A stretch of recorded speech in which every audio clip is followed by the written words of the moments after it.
everyone for being here. I really appreciate all of you taking out your time and to join us this afternoon, to listen to us, to talk to us. I'm Anjali More.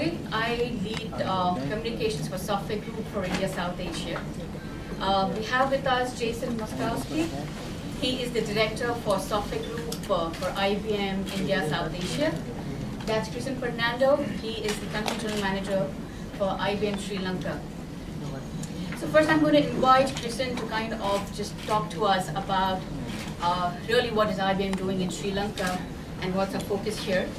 And then we will invite Jason to really talk about our software solutions for IBM Sri Lanka market. So Kristen, thank you so much, and over to you. Hi everyone, and welcome to the press conference around this IBM Smarter Software and the IBM software story. First of all, I'd like to just start off by saying that IBM's vision is a vision for a smarter planet. Now, what does that mean? Today, I'm sure all of you also would agree, there are three I's that have become very important in the world today. Firstly, all of you and all of us have got more instrument. I'm sure you would agree that with the internet being used more, all of us have got more interconnected through the different social medias or through the office networks. We've got lots more interconnected.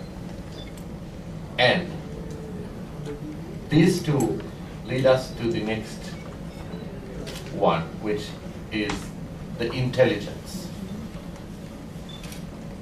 Jason would share with you success stories of where IBM has used our smarter software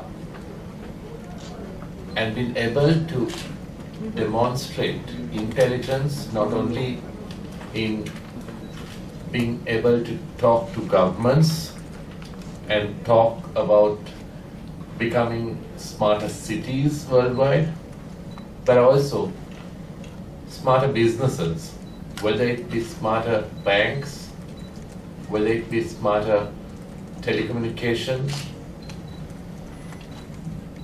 And now, with that worldwide experience, what today we're talking is with the Sri Lankan business environment and Sri Lankan country climate changing as it is, we believe that we are very well positioned to talk of a smarter Sri Lanka. And with that, I'd like to hand it over to Jason to take us through a few pointers that would help to envisage a smarter Sri Lanka. And I'd like to express my own personal thanks for spending time with us today. I'm personally very excited. IBM is very excited to be here today to talk about what we're doing to bring smarter software capabilities to our customers here in Sri Lanka. IBM has been actually in Sri Lanka for over 50 years. We're the longest running IT and computer related company here within Sri Lanka. And we've gone on a journey starting back from actually providing solutions to help everything from the census to the electrical providers, really the core capabilities throughout Sri Lanka. And why I'm personally excited today is as I look at where Sri Lanka is today and where it's come from over the past 3 years, and more importantly, where Sri Lanka is going, both as a country, the citizens of Sri Lanka, and the businesses of Sri Lanka. There's a tremendous amount of opportunity here within and across Sri Lanka. and the capabilities that IBM brings, and I'll spend a few minutes walking through these capabilities with you this morning. Why I'm so excited about this is we passionately believe that these capabilities will help Sri Lanka achieve the goals that it has, again, as a country, as a people, as businesses, to bring these powerful capabilities to address core problems and grasp and achieve the core opportunities that are there today and that are emerging across Sri Lanka here moving forward. So building on what Krishan said, there's some significant trends and dynamics happening worldwide that have been going on here. And the first we'll talk about is an explosion of big data. And as you look at instrumentation and interconnectivity and the intelligence, the amount of data that is created today is immense. Eric Schmidt of Google, leads Google, he'd said, by his estimate and their estimates, the amount of data that has been created in the world over the past 2 years actually exceeds the amount of data that was created from the dawn of man until the year 2003. A massive amount of data and data explosion that's going on. Another statistic I found just amazing to me the other day. Twitter. If you're familiar with Twitter, it's a microblogging service, very popular, where users can tweet, as they call it, but microblogging, it's little short phrases limited to 140 characters. The amount of data that is produced on Twitter daily is 8 terabytes of data.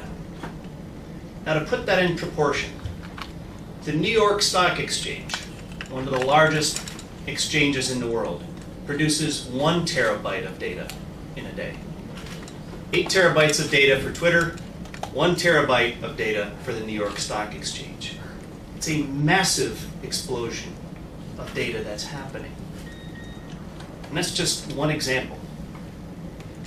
So we see this huge growth of data, combine it with hyperconnectivity. As Krishan said, the explosion of mobile devices. I know everyone in the room has at least one of these. At least. Some may have a couple of them. The statistics are that 77% of the world population has mobility and connectivity. And actually, the data here in Sri Lanka is even higher. So what that is creating is this hyperconnectivity between individuals, family members, friends, customers, businesses, government to citizens. Massive connectivity that's happening and collaboration that's going on because of mobile technologies that exist. So big data, hyperconnectivity. Bring this together as well.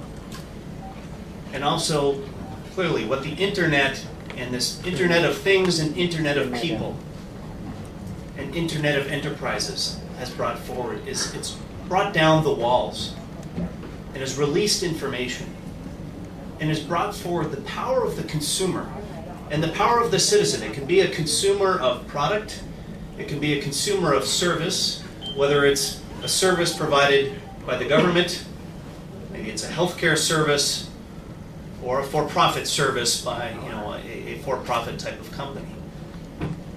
But it's the massive rise of the consumer worldwide based on this hyperconnectivity and the sharing of data and removing walls to collaboration. And it also creates an opportunity for learning as well from an organizational context. How do I use the data? How do I use this connectivity to understand what's happening? Not just the broad trends in a particular market segment or a particular domain, but it's understanding the individual. Understanding the individual and the power of the individual. And understanding not just what has happened, but the power of data and the capabilities we bring today to actually predict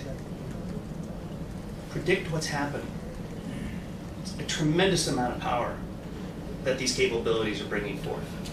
And what this leads to is an environment that really drives and compels ongoing innovation. Certainly, innovation has been a buzzword for many, many years. But when you look at the realities of what is happening in these trends, say in a way there is kind of a defensive and an offensive approach. Earlier in the conversation, I was having earlier talking about the strongest survive. You need to do these things, but there's opportunity as well in all of this. So we'll spend a few minutes talking about how do you capitalize on the opportunity that these trends are bringing.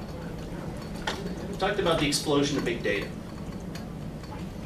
So an example here is, what if you could use analytics to help predict and negotiate better deals, even in highly volatile environments? An example of this is an IBM client. This is in North America, a company called ConAgra Mills. ConAgra is approximately $12 billion US in annual revenue. And the core of their business is in providing commodity products, both their mill, you can see it in their name, agricultural milling. So they do grain milling and other types of commodity milling and commodity products. And they turn these into finished goods that they sell into retail environments. They also sell semi-finished goods that go to bakeries, go to restaurants, go to other food producers. So it's just kind of a snapshot of their business. The environment they're in is one that's very volatile. It depends on the weather. It depends on trading prices on a spot basis in terms of the amount of profit that they make and how they optimize their supply chain. So working with IBM,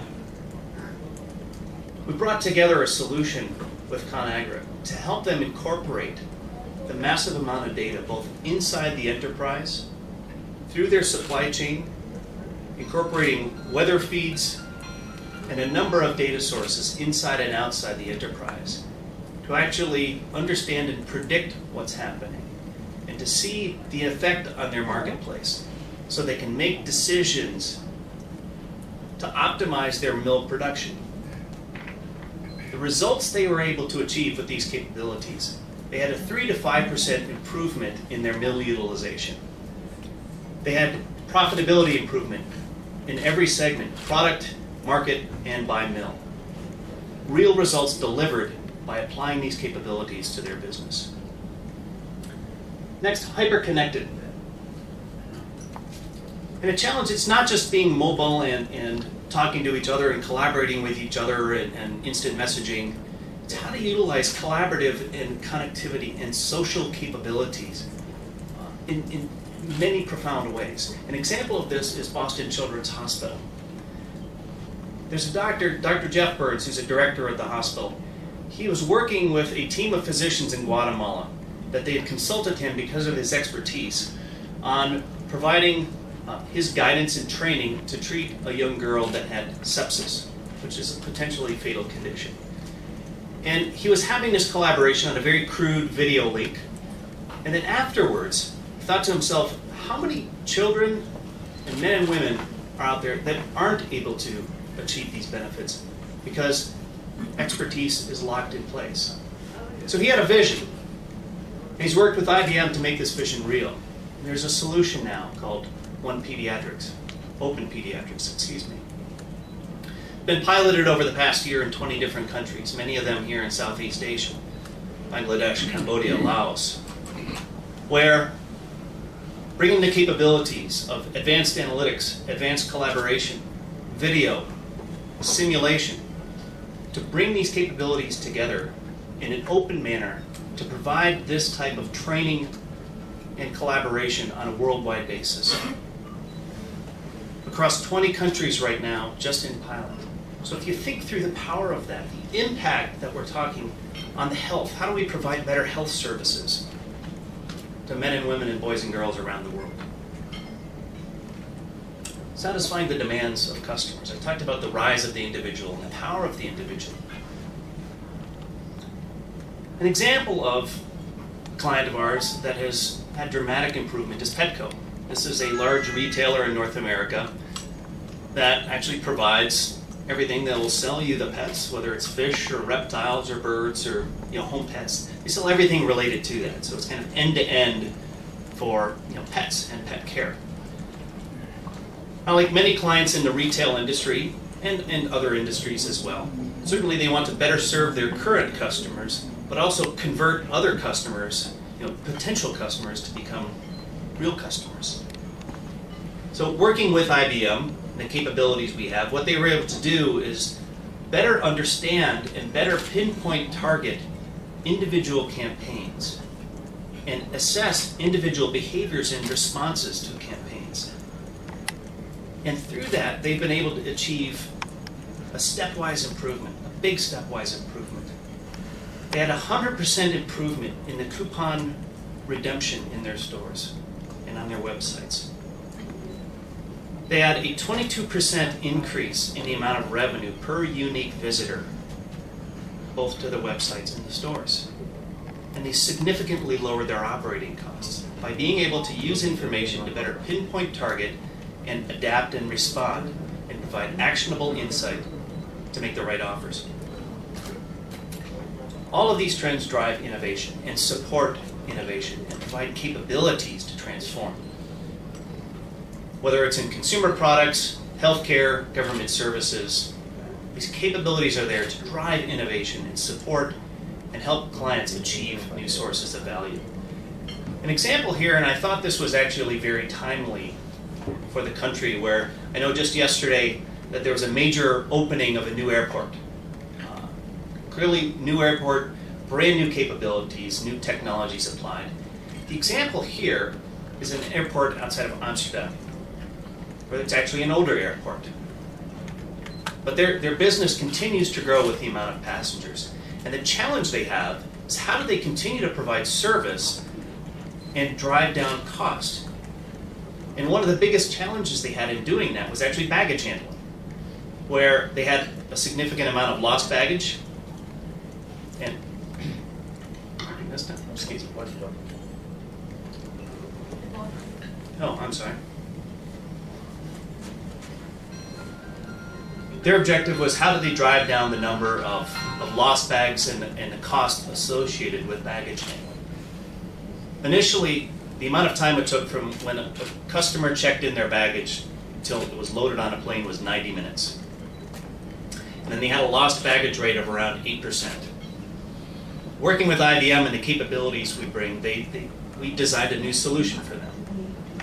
And in doing that, they were able to bring down the amount of time it takes from check-in to having the bag loaded on the right plane from 90 minutes down to 70 minutes, so a 20-minute improvement. And they're well on their way towards their goal of 40 minutes. So a significant reduction and improvement in the cycle time of just getting the right baggage in a fast manner to the right plane. They've also brought down that error rate from 8% down to 5%, and they're tracking and confident they're going to achieve their goal of less than 1% errors in baggage handling. And they brought down their cost basis with that. So innovation in a business that's already been well established. So along the way, IBM has transformed our portfolio of capabilities as well. And we've done this in a manner where we've brought together the industry's richest portfolio of capabilities across domains. And what we started, if you look at the lower level here, we've identified a core set of 7 needs and 7 priorities that across domains. How do you turn information into insights? How do you bring collaboration across all members of an ecosystem? Customers, partners, employees, citizens. How do you enable agility? How do you enable faster time to market? How do you better utilize the assets you have? These are a common set of needs across industries. And we brought them together in an industry-focused manner. Because each industry has its own unique needs, and each client within an industry has its own unique needs. So IBM has brought together, through our own investments, our own organic growth, as well as through acquisition. Over the past 3 years, we've acquired 27 companies to bring in new capabilities to address these needs in an industry-focused manner. And we've also done this to address key functions and key roles. It's beyond just the Chief Information Officer. It's the head of human resources, the head of marketing, the head of supply chain, the CEO certainly itself. We've brought together capabilities to address the needs of the key domains within a business. And to expand further, we talk about information into insights. It's analytics, it's big data, it's providing the foundation to bring information together and provide actionable insights to your enterprise.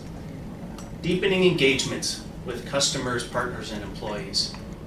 And it's that collaboration and intelligence with that as well. Enabling an agile enterprise. We have capabilities to help enterprises be able to develop more flexible business processes. Processes that can adapt and respond dynamically without necessarily needing human intervention. We've talked about mobility and accelerating product and service innovation. We have a portfolio of capabilities to help our clients from conception, development, and delivery of products and services. Optimizing the IT and the business infrastructure. We have capabilities not just in order to monitor and manage and assess and predict what is happening with all assets. IT assets, building assets, mobile assets. It's optimizing the investments that our clients make. And then managing security, risk, and compliance, which is increasingly important with the explosion of data that's happening. So IBM offers an incredibly rich portfolio of capabilities. And we're delivering significant measurable business value and enterprise value for our clients and for individuals around the world. And that's why I'm so excited to be here. Because as I look at what's happening here in the marketplace in Sri Lanka, again, what the government is trying to do, what private enterprise is trying to do, what individuals are striving to achieve, and the opportunity that's presenting itself today and continuing to open up and expand for Sri Lanka. IBM has a portfolio rich of capabilities to help Sri Lanka achieve the goals and grab the value that's there and the value that's emerging in the marketplace today.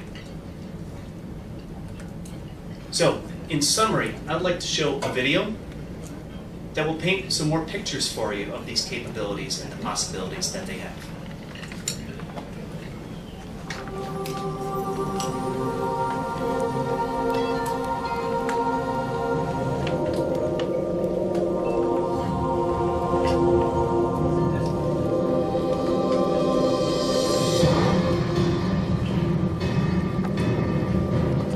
We live in a universe of motion and change.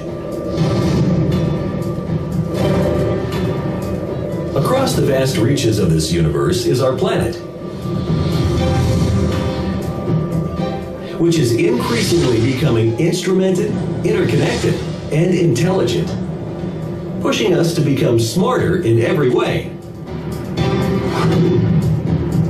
In today's rapidly evolving customer-centric landscape, digitalization is permeating every aspect of our lives.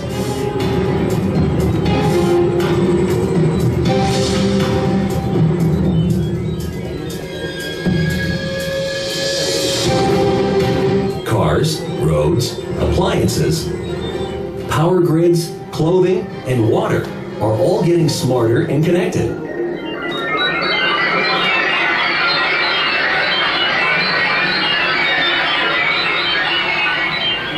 Even the way we socialize and communicate, to the way we get influenced, make decisions, buy, and do business.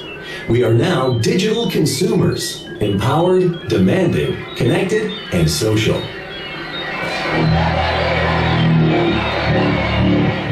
Welcome to the decade of smart.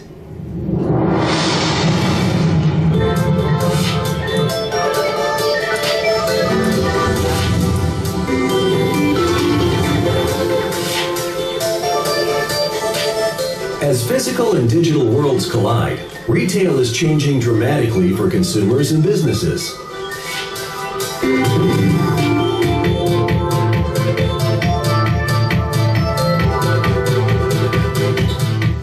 Consumers can now instantly connect with retailers, information, and people anywhere and anytime, giving them the intelligence to make smarter decisions that ultimately makes them smarter shoppers.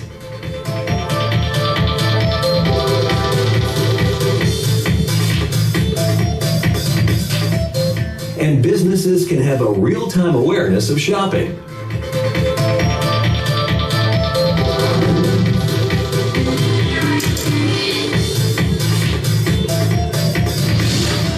Patterns, preferences, and needs.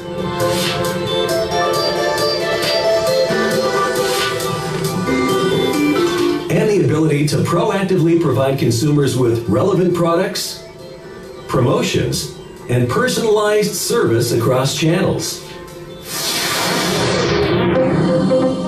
From retail to banking, the rules of business have changed with the digital wave.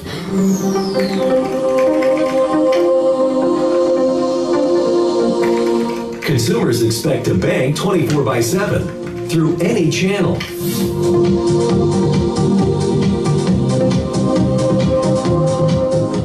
They expect security of transactions and sensitive information. In a time when cybercrime is getting increasingly sophisticated.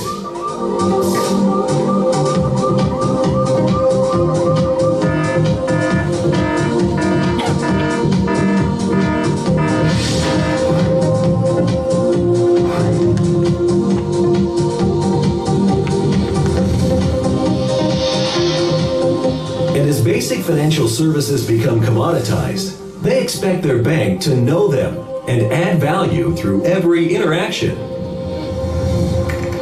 Cognitive systems like Watson are becoming the ultimate financial services assistant, helping organizations change the way they think, act, and operate, capable of performing deep content analysis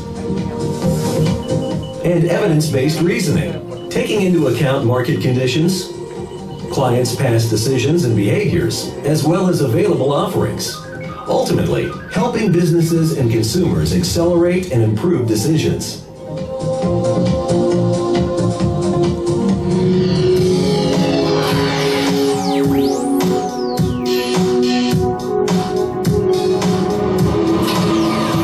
With the colossal shift from offline to online, technology is not only helping banks, it is helping protect citizens. All cities face crime, natural disasters, fire outbreaks, traffic accidents. But what if an integrated response system could track what is happening across a city and respond fast to any emergency?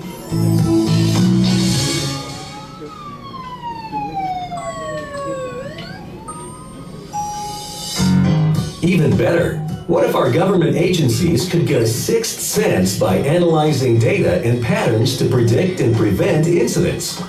From catching a kidnapper in an hour to rapid action in case of threats or floods.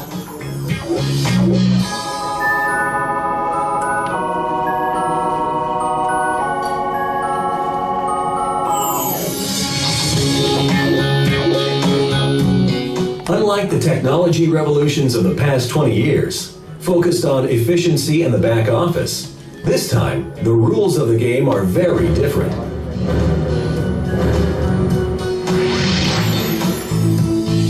The digitalization imperatives focus on putting the customer at the center of all you do, realigning business processes and maximizing value. The workforce is networked. The citizens are empowered.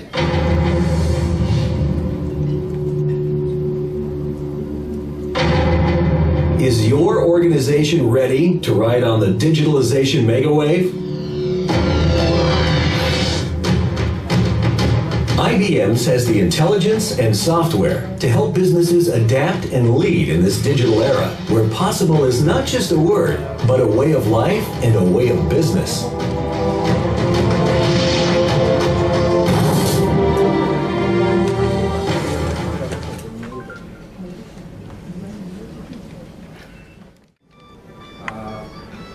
really the public sector to take on smarter technology? Because after all, usually smarter people do have smarter technology, right?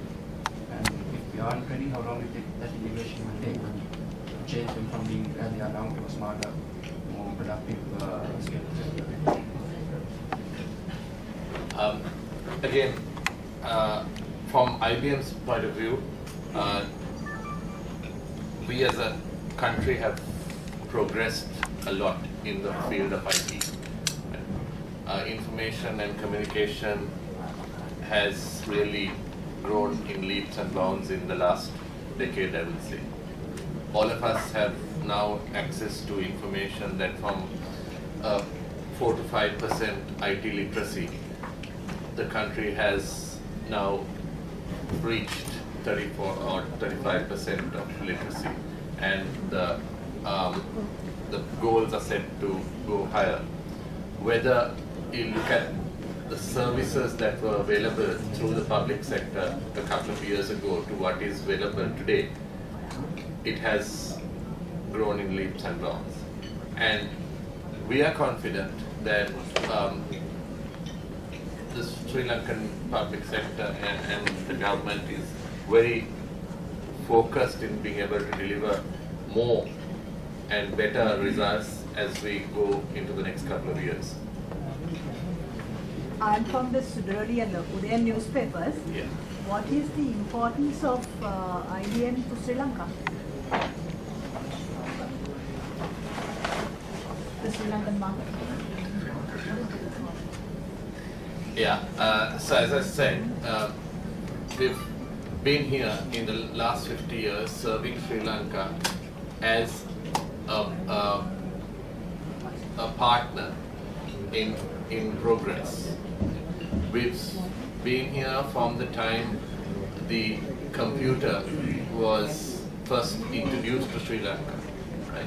Whether it, I can even quote this, I mean, in 1962, the Prime Minister of Sri Lanka had invited us to get into Sri Lanka to establish our office here and be able to help computerize some of the key public and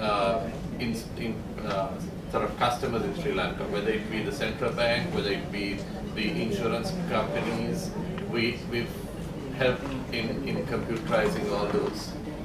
And the importance of IBM is that we've been a partner in the last 50 years. We've been here right through. We've helped right through the 50 years. And we are here to help Sri Lanka at a time that we're just taking off in our economy. And we're here to, through the smarter software, we are able to take Sri Lanka to the next wave. What are your future plans for the Sri Lankan market?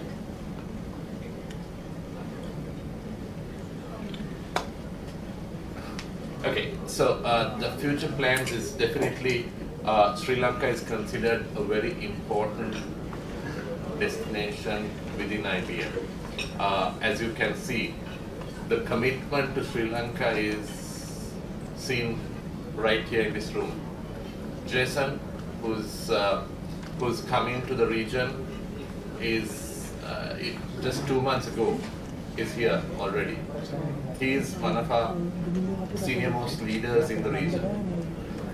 And if a senior most leader from IBM is here in 2 months of him taking over the job, that's our commitment to Sri Lanka. Right? And we in IBM Sri Lanka have sort of ideas and actions to help Sri Lanka in the path of progress. Why is Sri Lanka so important? Why? On a regional scale. Sri Lanka is one of the fastest growing countries in the terms of IT, and Sri Lanka's sort of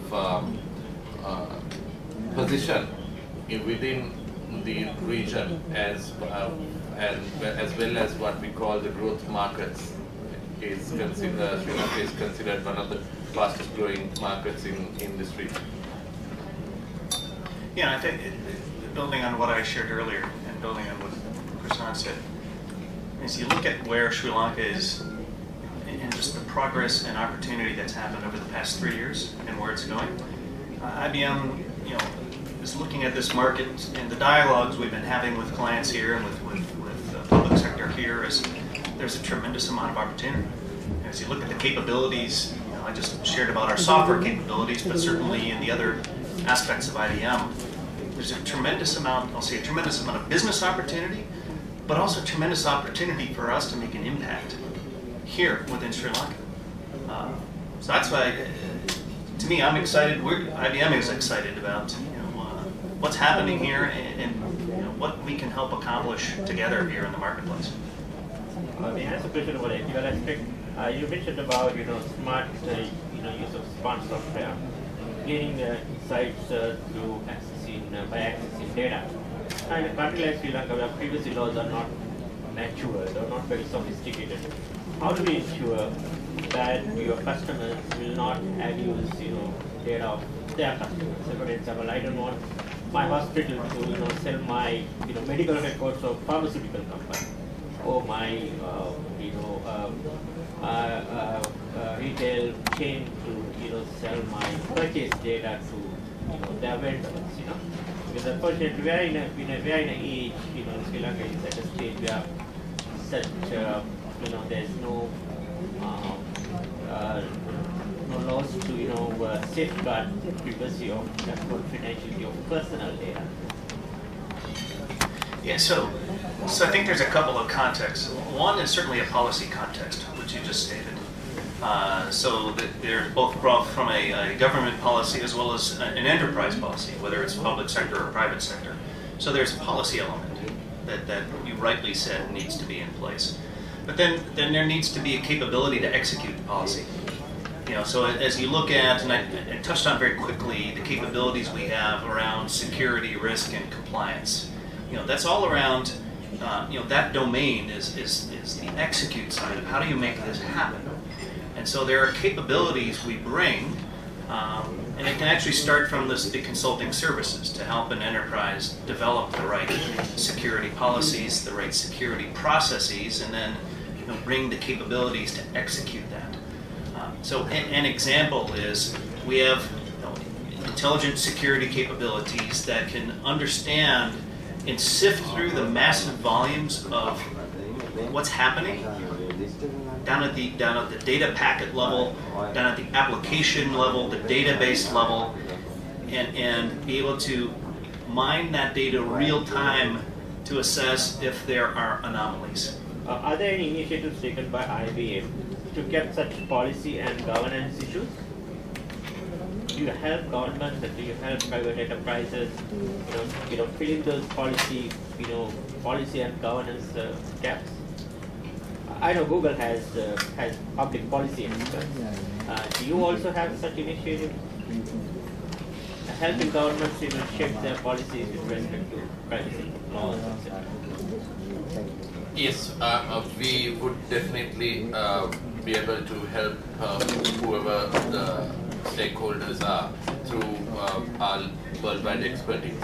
But I think the point that we're trying to say is, look, from a risk and compliance point of view, we've helped other countries, other banking systems, and we can bring that knowledge to the Sri Lankan stakeholders as well, and be able to show them how other countries have followed this. Thank you. Yeah, I guess. All right, thank you so much once again, all of you, for being here. There's lunch being served outside, so please do join us for lunch. In case you want to continue to talk to Jason, you could do that over lunch. Things like that. Thank you so much once again. Thank you, everybody. Thank you.